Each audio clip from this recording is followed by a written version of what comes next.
Hello नमस्कार दोस्तों, Shukla math tricks में आपका बहुत बहुत स्वागत है। आज मैं आपको वो सवाल लेकर के वो ट्रिक लेकर के आया हूँ जो सभी परीक्षाओं में पूछा जाता है और आप अपने दिमाग से ही केवल कैलकुलेशन करके उस प्रश्न का आंसर दे सकते हैं। जैसे सवाल लिखा हुआ है आपका question number 1, √6 plus √6 plus √6 dot infinite तक। तो इसका आंसर क्या होगा? हमें कुछ नहीं करना है। सबसे पहले मैं आपको करके लिख करके बताता हूँ कि कैसे क्या करना है। ये इस 6 को आप यानी 6 को आप केवल बाहर लेकर के आइए और इस 6 का ऐसा 2 गुणनखंड करिए जिसका अंतर 1 हो। इस 6 का ऐसा 2 गुणनखंड करना है जिसका डिफरेंस केवल 1 हो। तो 6 का वो 2 गुणनखंड बताइए जिसका अंतर 1 हो। तो 6 का वो 2 गुणनखंड है 2 गुणे 3, जिसका अंतर क्या होगा? आपका 1 होगा, यानी डिफरेंस आपका 1 होगा। तो इसका आंसर क्या होगा? आपका उत्तर क्या होगा?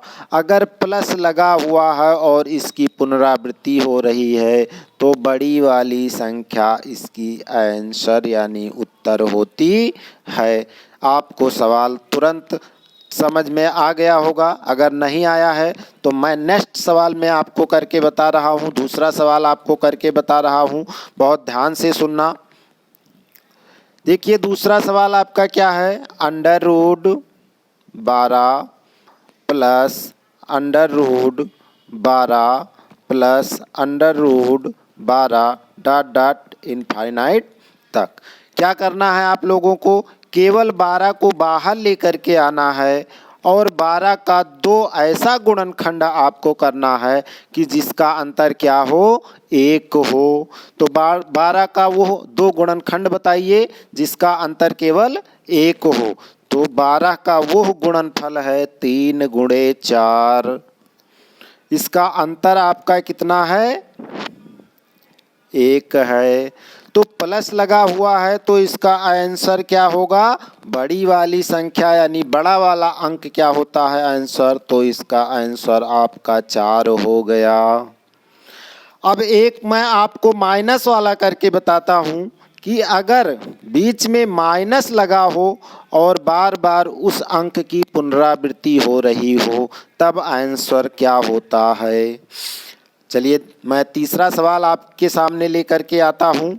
तीसरा सवाल आपका है, मान लीजिए √30 माइनस √30 माइनस √30 डॉट इनफाइनाइट तक। ये आपका माइनस है। काम हमें वही करना है, इस 30 को क्या करना है? बाहर लेकर के आना है और 30 का ऐसा 2 गुणनखंड करना है कि जिसका अंतर क्या हो? 1 हो। तो 30 का हम वो कौन सा गुणनखंड करेंगे? 5 गुणे 6। इसका अंतर आपका क्या हुआ? 1 हुआ। तो अब इसका आंसर आपका क्या होगा? जब माइनस लगा हो और किसी अंक की बार बार पुनरावृत्ति हो अनंत तक, तब उसका आंसर छोटी संख्या होती है। तो इसका आंसर आपका हो गया 5। माइनस वाला भी आपको अब समझ में आ गया होगा। अब मैं आपको बताऊंगा नेक्स्ट क्वेश्चन, सवाल नंबर 4।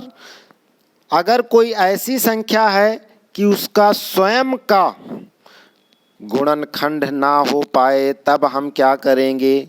जैसे हम सवाल नंबर 4 में आपको बताएंगे √ आपका 5 प्लस √5 प्लस √5 डॉट इनफाइनाइट तक। अब हमें करना क्या है? इस 5 को हम अगर ले करके बाहर आते हैं तो 5 का ऐसा 2 गुणनखंड बताइए जिसका अंतर 1 हो। तो हम 5 को 2 गुणनखंड में नहीं तोड़ सकते हैं जिसका अंतर 1 हो। तब हम क्या करेंगे, हम यहाँ प्लस लगा हुआ है तो 5 से हम ऊपर की ओर बढ़ेंगे। 5 से ऊपर बढ़ने पर वो अंक कौन सा आ गया आपका, 6।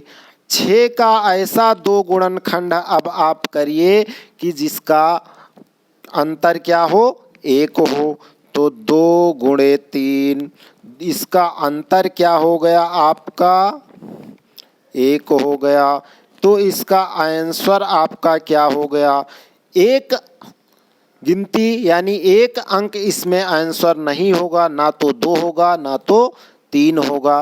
क्या होगा इसमें आंसर आपका, 2 एंड 3 के बीच। ये आपका आंसर हो गया। अब मैं आगे आपको एक और करके बताऊंगा कि अगर यहाँ पर कोई ऐसा अंक हो जिसकी पुनरावृत्ति बार बार हो रही हो और उसके गुणनखंड का अंतर 1 में ना टूट रहा हो और माइनस में हो, तब हम क्या करेंगे आपको मैं बताऊंगा आगे एक सवाल में। सवाल नंबर आपका हमने यहाँ ले लिया 5। क्या करना है हमें, सवाल नंबर 5 में हमने लिख दिया आपका ऐसा कोई भी संख्या हम ले सकते हैं, जैसे मान लीजिए ले लिया हमने √7 minus √7 minus √7 dot dot infinite तक। तब हम करेंगे क्या, अब 7 का ऐसा 2 गुणनखंड में आप तोड़िए कि जिसका अंतर क्या हो, 1 हो। तो 7 को हम ऐसे 2 गुणनखंड में नहीं तोड़ सकते हैं कि जिसका अंतर क्या हो, 1 हो। तब हम क्या करेंगे, 7 का जैसे आप चेक कर लीजिए, 2 और 3 में तोड़िए, अंतर तो आएगा आपका 1, लेकिन 7 नहीं होता है।